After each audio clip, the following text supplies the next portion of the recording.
Hey everyone, Genome here, coming at you with the next episode of Was It Good? Today I'm going to be taking a trip back to 1980 to walk you through the first in a series of movies that are pretty much synonymous with the 80s. I'm talking about none other than the slasher film. This is one of the pioneers of the hack and or slash movie that became so very popular during the early and mid 80s and continued on basically ad nauseum until the 90s or so, when it kind of drifted off, and then it was revitalized again by Wes Craven a little bit later for the more of the trendier youth audience, I guess you call it, after this kind of movie had kind of fallen out of favor a bit. So, which one am I talking about? While it wasn't the first, it was also one of the most famous, and actually spawned, I believe, the most sequels of all. I'm talking about none other than Friday the 13th, the very first picture. Alright, so my reviews are kind of haphazard, to say the least. I'll intersperse them with some footage, of course, small snippets, but here and there. I won't try to ruin the entire movie for you, but if you just want to skip to the end and see how I rate this movie, go ahead and check out the timestamp below somewhere. I'll put it down there, and it'll skip over all spoilers, but basically the meat of the movie. I have to assume, since the movie was put out, almost 50 years ago, that you've probably seen it by now. But, what do you know? Not everyone has. Actually, I haven't seen this movie since the early 80s. Did I say 50 years? I mean, almost 40 years ago. But regardless. Yeah, I have not seen this since the early 80s. So I'd forgotten basically everything. So it was kind of a revisiting for me. Almost a first time experience for me as well, considering I think when I saw it, I was probably 6. Yeah. So I was a big fan of the horror genre, at least when I was in middle school. In early high school, so I figured I would go ahead and take a look back and see if some of them are so good, because I kind of fell out of love with the genre. I haven't really been keeping up with it at all. The few horror movies that I have seen, they didn't blow my skirt up or anything, so it just wasn't my thing anymore, I guess, or I wasn't liking the direction the genre was going. But anyway, this one is basically a progenitor to the myriad ones that followed afterwards, all the cheap knockoffs. And actually, this movie itself was a cheap knockoff of the amazing success of Halloween, which came out 2 years earlier, John Carpenter's Halloween.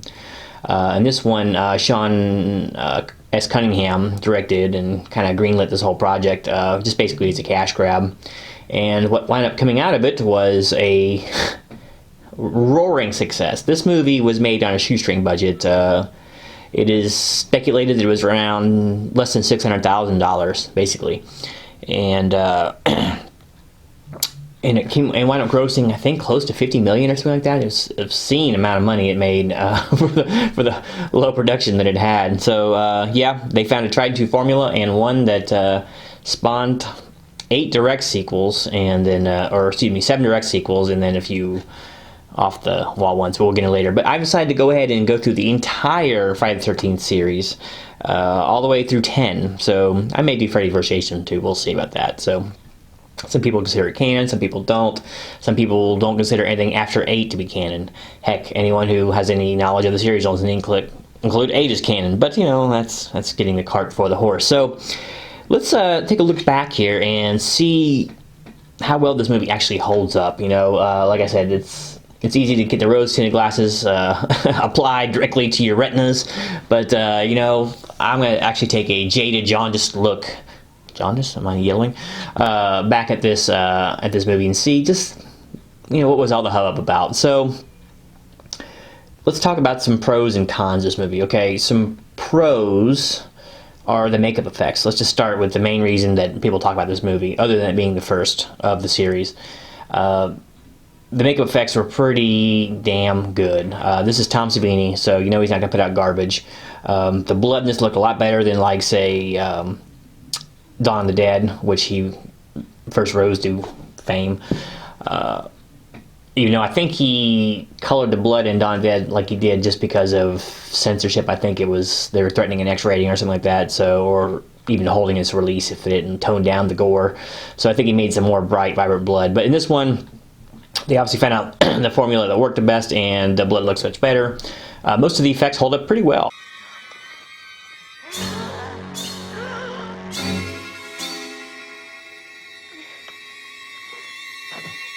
Yes, some of the effects are obvious, and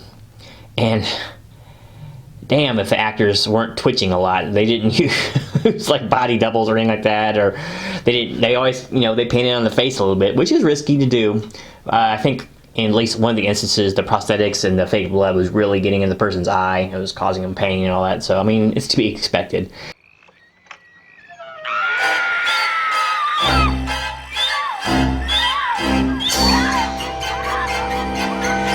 But damn, they did a lot of close-up face shots, and basically in every one of them, the actors moving just the tiniest bit, or moving their head, or even, you can see them breathing.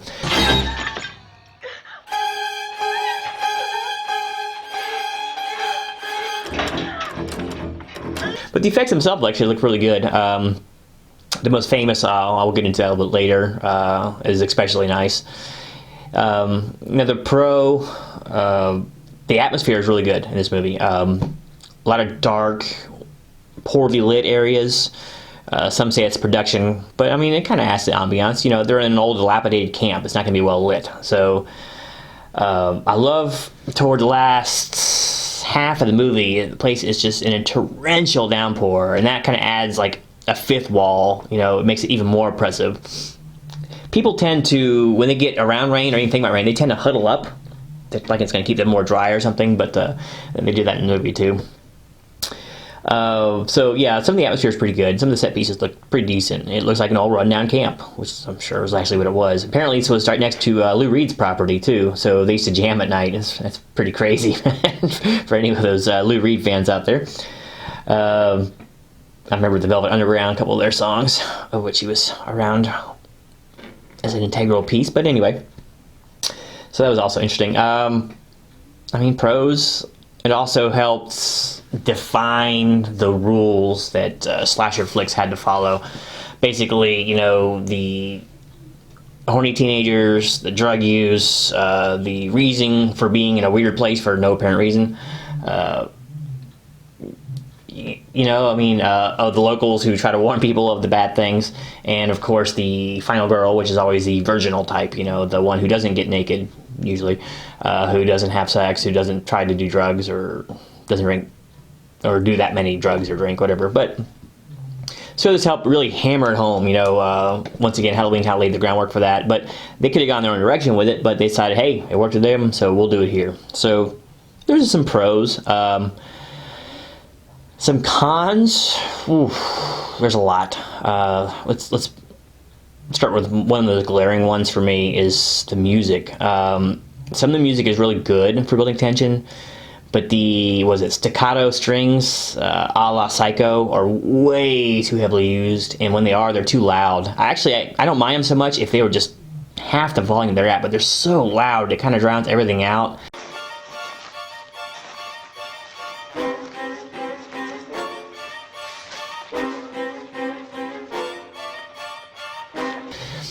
And it actually takes away from some of the tension. It's supposed to add to tension, but I don't think it adds much. I know the Aliens did that pretty well. They had like some real loud, almost like upper staccato, whatever, string noises, like when the aliens would pop out or something.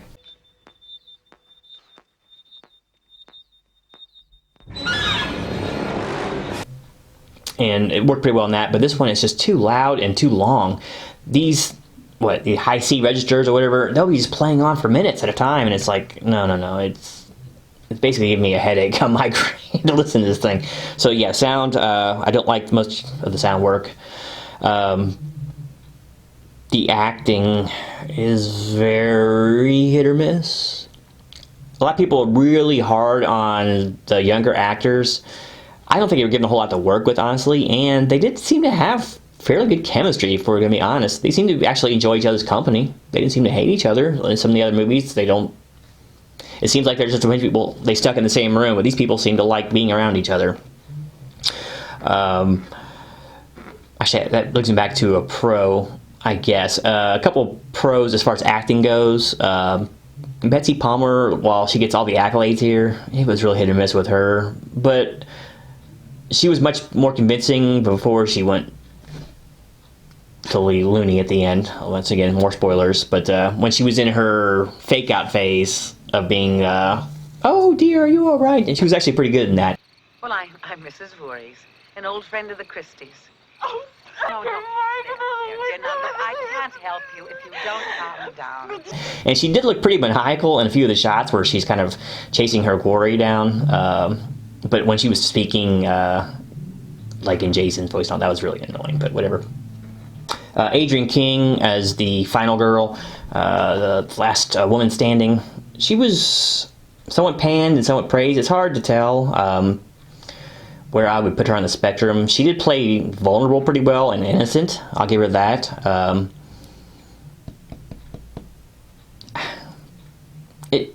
She was serviceable. She was a little bit, it seemed like, incompetent at times, but you know what? People do not always respond well to stress. So I can see some people doing some of the things that she does.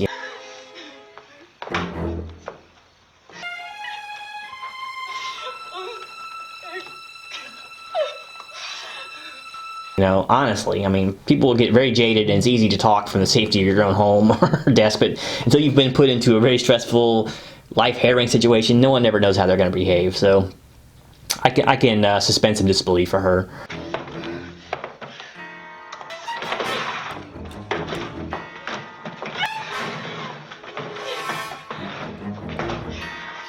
But Robbie Morgan actually was pretty decent. She was actually, unfortunately, the first victim, but she seemed very sweet and innocent and vibrant and full of life. And excuse me, hi boy. Hey, you speak English? How far is it to Camp Crystal Lake? That far, huh? Okie dokie. See you later. And she actually seemed scared too during her chase scene.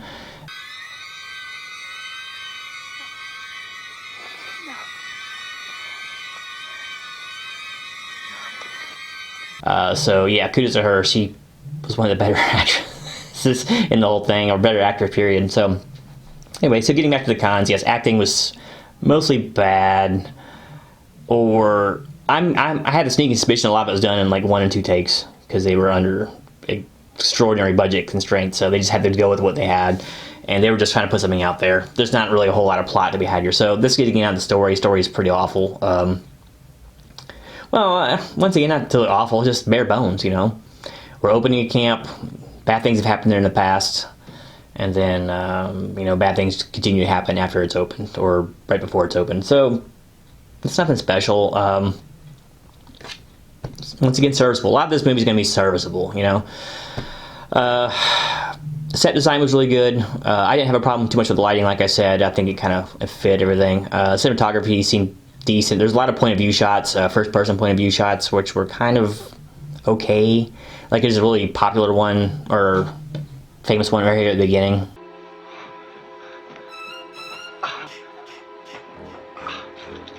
We weren't doing anything. We were just messing up. You know, a la Halloween, but probably a little better done because I don't like the eye holes. I mean, the eye holes are keeping character in Halloween, but in this one, I mean, it's, I don't know.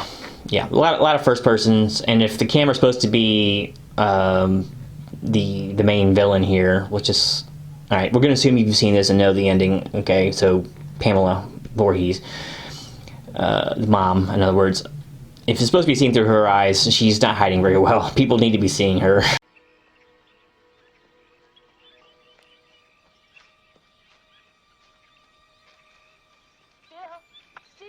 But I don't know, it's never really implicitly just, you know, said whether that's her, you're seeing through her eyes all the time or just some of the time, so it's kind of inconsistent there. One problem I do have with the cinematography here is there are far too many lingering shots. There are some shots that just do not end, including the very first shot of the movie when they're, well, not the first shot, but the first POV shot when she's slowly walking up the stairs.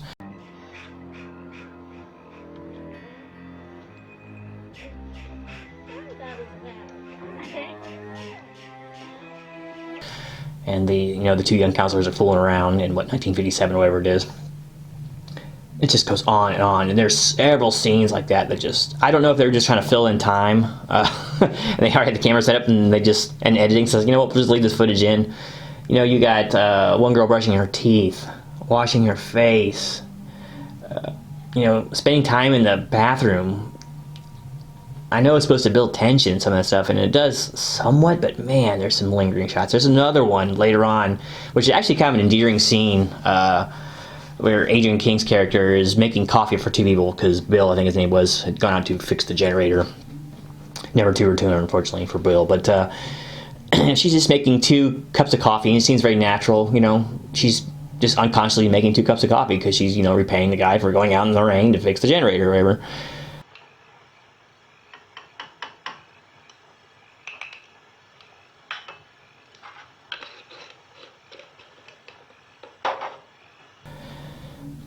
But she's fixing this coffee for like 5 minutes of screen time, man. They should have just cut it right where she put the spoons in, because she's using instant coffee or whatever, like old Sanka, whatever, another blast of the past. As soon as she put the coffee in the cup, they should have just cut it to whatever else was going on outside. But no, then she's looking around the place for, like, sugar.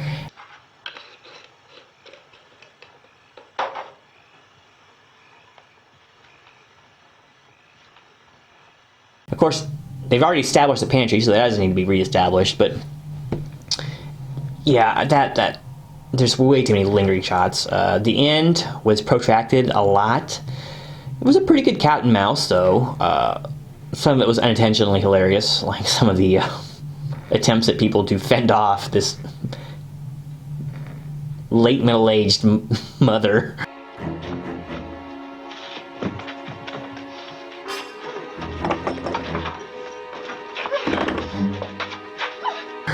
That they couldn't handle. Yeah, that was kind of bad. Funny, but bad. But I mean, the last fight was pretty good. Actually, it was probably the most tense of all Friday the 13th, you know, and bosses. Just because you can tell both characters are pretty vulnerable, somewhat, one less than others, but...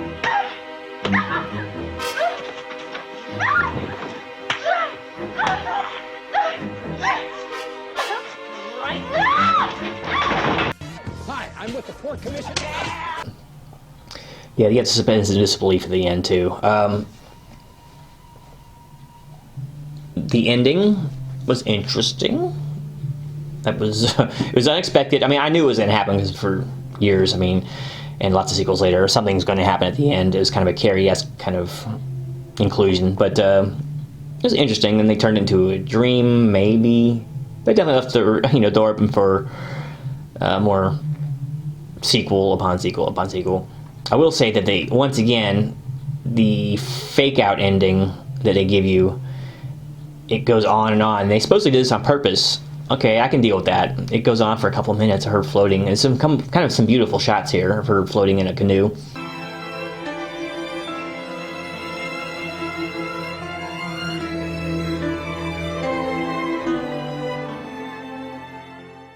In the morning, because she paddled out there with her hand or whatever it was the night before. Don't ask me.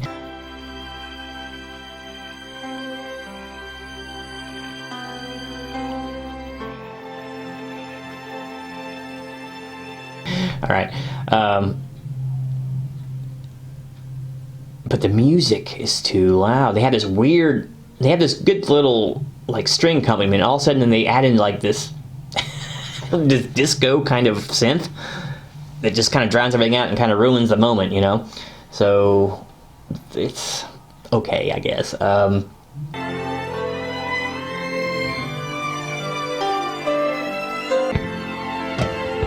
So I know that I've kind of been a little bit harsh, a lot more cons than pros, and, you know, deservedly so. I'm an honest guy, not gonna lie to you. You know, there's some good to be had. For instance, there's a scene where the counselors are kind of letting loose a little bit and just having a little fun on the lake with this dock they just painted, and they're launching it like a cruise ship, and they all go swimming and all that.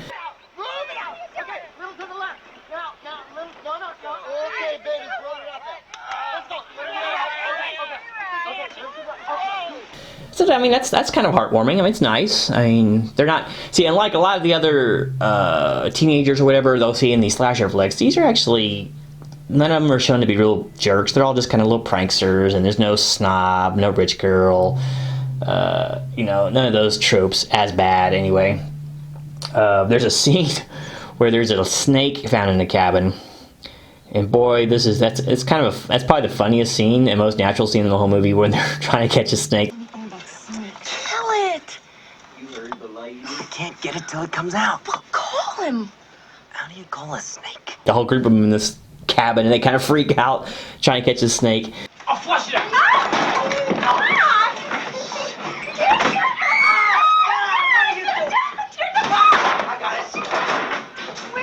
But then, which was one of the bad things about this movie, but it wasn't a big deal, as big a deal back then, they actually killed a live snake. Is it dead? Either that or it's got a very short clone. Gosh, for the shot. So yeah, so you gotta take the yin and yang, I guess. But here's something else to this movie that brings up point two is there's a few red herrings in this movie. You start off, of course, with Crazy Ralph. Was it Art Gorney, I think his name is the actor who plays him, and he's established at the very beginning of the movie, and then a little way through the movie, probably a third of the way in the movie, he's at the camp at some point. So okay. Messenger of God, you're doomed if you stay here. There's, some inkling that maybe he's the killer, because they never ever show you the killer until the very, very, very end, so you don't know who it is, and they're very careful to leave it ambiguous. I'll get on a little more of that later. Then they set up another one. This actually happens in the snake killing scene. The dude who kills the snake, I don't know, I've never seen anyone else mention this, but he seems to linger at the end, and he kind of props some heady on his shoulder and rubs his head with it, and has this real intense look while everyone else is like laughing and sighing and all that. And so I don't know, maybe the director was trying to make him look like one of the the possible killers. The other one was the owner of the property of the camp who mysteriously disappears to go get supplies. He's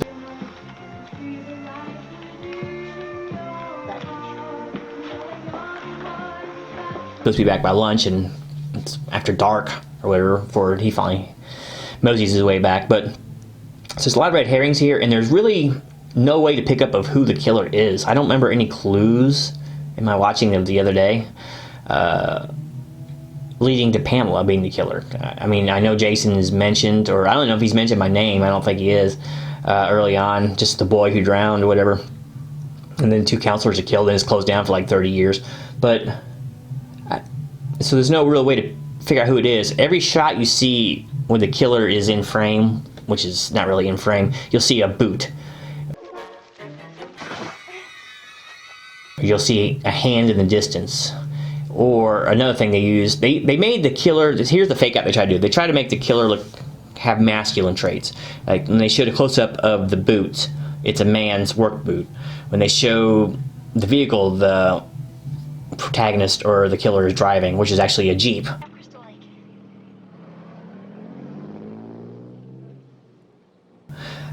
He picks up the poor first girl, the first one that dies. Once again, mostly associated with men. I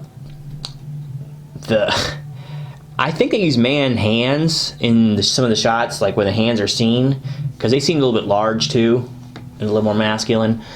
So just a lot of little things to try to make you think it's a man, and then at the end it's like, whoop, they pull the freaking rug out from underneath you, and it's Betsy. So,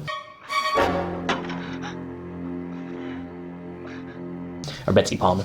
Which, I'll honestly say that's actually kind of a refreshing thing, have the woman be the killer, the serial killer.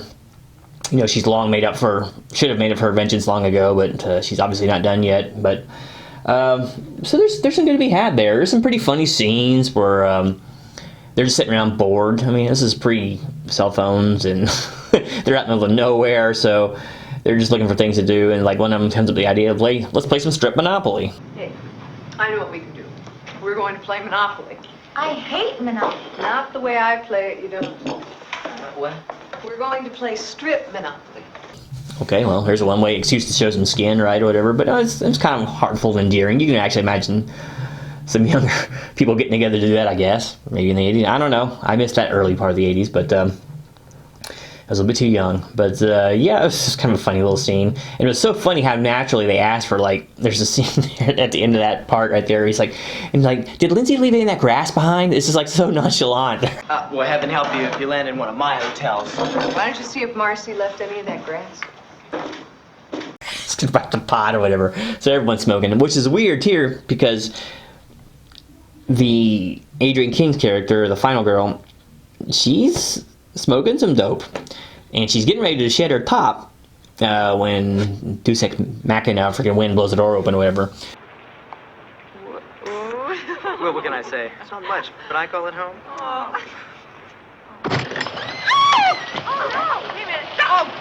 So it is kind of funny. I don't know if they did that just to make sure she lived and follow the rules or whatever, but so there's that to be had. It's kind of a funny scene with a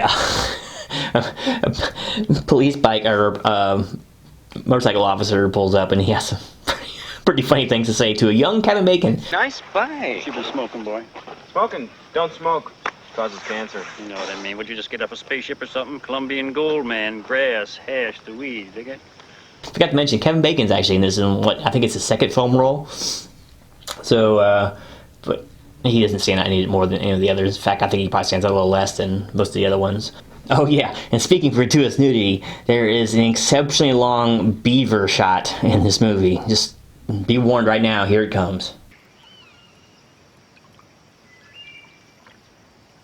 So yes, they felt it necessary to include some probably stock footage, or maybe it was just happened to be swimming around and grab some film of it in the movie. Once again, it's another way to eat up some time. Alright, so sex, drugs, and Randy counselors aside, let's go ahead and give this thing a score. I'm going to rate this on a scale of 1 to 5. 1 being awful, 5 being amazing. I'm going to go ahead and have to give this movie a 2. While it is a progenitor, and 2 is a little grudging, I'm more like a 1.5, but I'll go ahead and give it a 2 just because, like I said, it was early on. I'm trying to look at it through 80s eyes, you know, before we became spoiled with special effects the way we are now. You know, it was a lot of work to do practical effects back then, and even more work when you have no budget to work with. So I can give a lot of credit for doing that. The movie wasn't awful, it just it was a little boring. Unfortunately, if you could edit it out probably 20 minutes of lingering shots, it would have been a much tighter package and much better, I think. And definitely tone down the music some. There's a lot of cutaway deaths where you'll just hear the big string. Oh, hi. What are you doing out in this mess?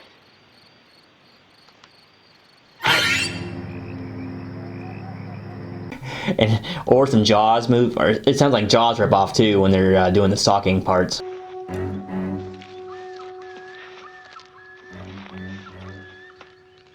The or kiki ma ma ma ma, whatever it's supposed to be. It's way overdone in this movie too. It's kind of annoying. It should do it much lower key. But there's some tension to be had here, actually, a little bit, because you don't see as much because of the lighting and all.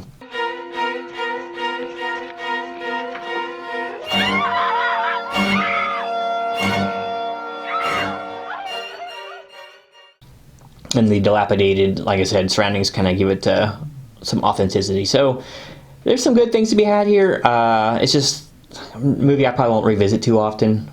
Like I said, once again, I give it props for coming out when it did, and kind of cementing the rules of horror into the lexicon of the moviegoer, you know. So kudos to that. But as far as entries into the series goes, it's definitely not my favorite. Not the worst, but it's definitely not my favorite. So yeah, it'd be 2 out of 5. It's just okay. But if you are a completist like I am, you might as well go ahead and watch it anyway. And like I said, I think, was it hour and 45 minutes, something like that. So it's not too horribly long either. It just feels like it's longer. So anyway, I'll go ahead and wrap this up now. I'm going to be reviewing part 2 probably the next week or so. And like I said, it takes a little time to get these put together, so it won't be every day upload, but it'll be on a regular basis. So can't wait to bring you the rest of them. I got the whole collector series, and I'm very excited to, like I said, revisit and hopefully bring some interest to you guys. So anyway, thanks for watching. Don't forget to like and subscribe. Stay tuned for more review content coming up, and some more comic content, and possibly some more Hearthstone content. One never knows what I'm going to put out. Oh, and more motorcycle content. I have a lot of footage to shoot because the weather's actually getting decent again. So, alright, until next time, this is Genome. Loving getting out of the gate with the Friday the 13th series.